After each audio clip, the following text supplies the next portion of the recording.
Kisah Sidang Belawang. Cerita dari Provinsi Lampung.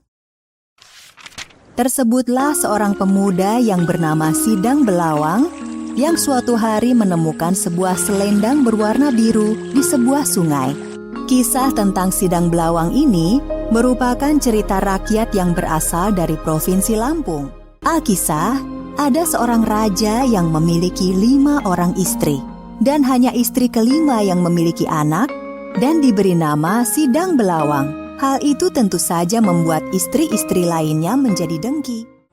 Tidak terasa waktu terus berlalu. Bayi Sidang Belawang pun sudah tumbuh menjadi pemuda yang gagah.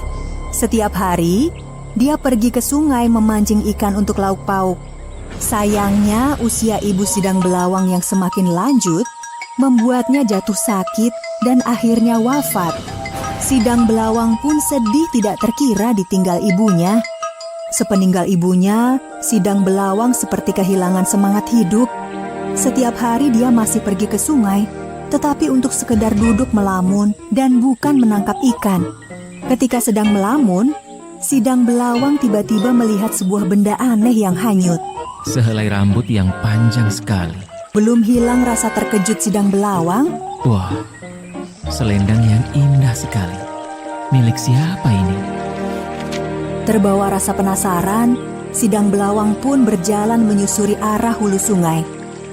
Rasa terkejutnya semakin bertambah ketika melihat 7 bidadari. Namun anehnya, salah satu bidadari itu terlihat sedang menangis. Sidang Belawang pun mendekati tempat para bidadari tersebut dan menguping pembicaraan mereka. "Bungsu, coba ingat-ingat lagi. Di mana kamu meletakkan selendangmu?"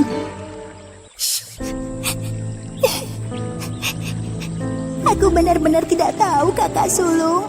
Terakhir aku menaruhnya di atas batu ini. Tanpa selendang itu, kamu tidak bisa kembali ke kayangan. Sedangkan hari semakin sore. Beberapa lama kemudian, terlihat 6 bidadari terbang meninggalkan salah satu di antara mereka. Bidadari yang tertinggal itu terlihat sedih dan terus menangis. Melihat bidadari bungsu itu sendirian, maka Sidang Belawang pun mendekatinya. Kau ini siapa? Kenapa sendirian di sini? Sidang Belawang bertanya dengan berpura-pura. Aku seorang bidadari yang turun dari kayangan. Aku tidak bisa kembali karena selendangku hilang. Namaku Sidang Belawang. Aku tinggal di sebuah kampung dekat hutan ini. Daripada di sini sendirian, bagaimana kalau kau ikut denganku saja? Sidang Belawang pun membawa bidadari bungsu ke rumahnya. Bidadari, aku tinggal sendiri di rumah ini, sedangkan ibuku sudah meninggal. Bagaimana jika kamu menikah saja denganku? Jika kamu setuju, kita akan menemui tetua kampung untuk menikahkan kita. Bidadari bungsu tidak memiliki pilihan lain selain memenuhi permintaan Sidang Belawang. Tetua kampung pun menikahkan mereka dengan hanya disaksikan oleh beberapa penduduk kampung. Setahun kemudian, Sidang Belawang dan bidadari bungsu memiliki seorang bayi laki-laki. Namun, Sidang Belawang merasakan suatu keanehan selama menikah dengan bidadari bungsu itu. Lumbung padinya selalu penuh, seperti tidak pernah diambil berasnya. Padahal setiap hari bidadari bungsu itu selalu menanak nasi.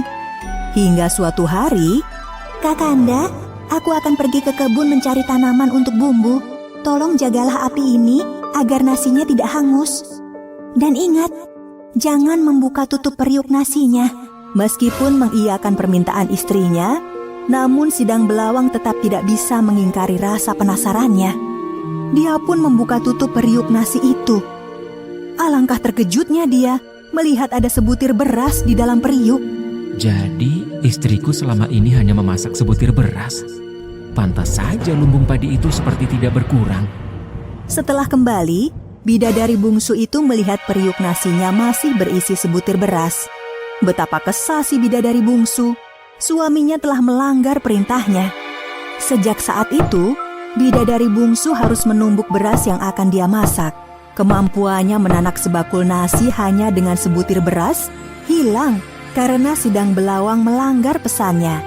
Akibatnya, persediaan padi di lumbung semakin menipis.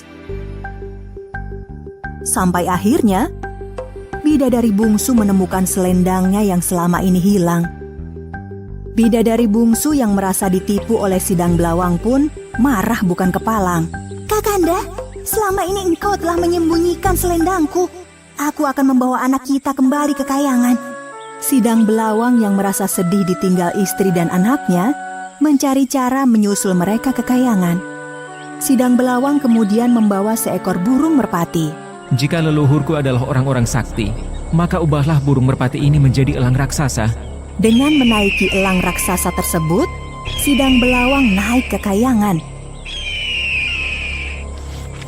Ketika melewati lautan api, tiba-tiba rambut yang mengikat tubuh Sidang Belawang terbakar dan putus.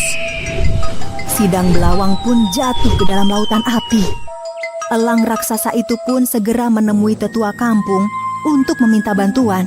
Pak Tetua, Sidang Belawang jatuh ke lautan api. Tolonglah dia. Dia pasti ingin pergi ke kayangan mencari istrinya. Iya, benar sekali. Jika benar Sidang Belawang memiliki leluhur yang sakti, hidupkan dia dan kirim ke kayangan. Kejap kemudian, Sidang Belawang hidup lagi dan berada di kayangan. Di hadapannya berdiri 7 bidadari. Sidang Belawang tidak dapat mengenali istrinya karena wajah mereka serupa. Kamu boleh mendapatkan istrimu kembali dengan syarat jika lulus dalam 3 ujian. Aku akan melakukan apapun demi mendapatkan istriku kembali. Salah satu makanan itu mengandung racun. Jika memakan yang beracun, kamu pasti mati. Jika tidak, maka kamu lulus ujian pertama. Ketika Sidang Belawang bingung makanan mana yang akan dia ambil, tiba-tiba seekor kucing mengambil makanan dari sebuah piring. Kucing tersebut kemudian mati. Sidang Belawang pun dengan mudah mengambil makanan dari piring lainnya. Ujian kedua adalah mengisi air di wadah besar yang berlubang. Sidang Belawang berusaha mengisi wadah tersebut, namun sia-sia karena lubangnya sangat banyak. Di saat Sidang Belawang mulai putus asa, tiba-tiba beberapa ekor belut datang dan menutupi lubang-lubang di wadah tersebut. Sidang Belawang pun mampu memenuhi wadah tersebut dengan air. Sidang Belawang, kamu sudah berhasil menyelesaikan 2 ujian pertama. Ujian terakhir adalah kamu harus bisa menebak siapa di antara kami yang sebenarnya adalah istrimu. Sidang Belawang tentu saja kesulitan karena 7 bidadari tersebut memiliki wajah yang sama. Namun sepertinya ada pertolongan lagi yang datang. Aku hinggap di rambut bidadari yang sebenarnya adalah istrimu. Setelah kunang-kunang itu hinggap di rambut salah satu bidadari tersebut, Dialah istriku. sepertinya adikku yang bungsu memang menjadi jodohmu. Bawalah dia kembali ke bumi. Terima kasih bidadari. Akhirnya, Sidang Belawang dan bidadari bungsu beserta anaknya turun ke bumi. Mereka pun hidup bahagia di kampung tersebut.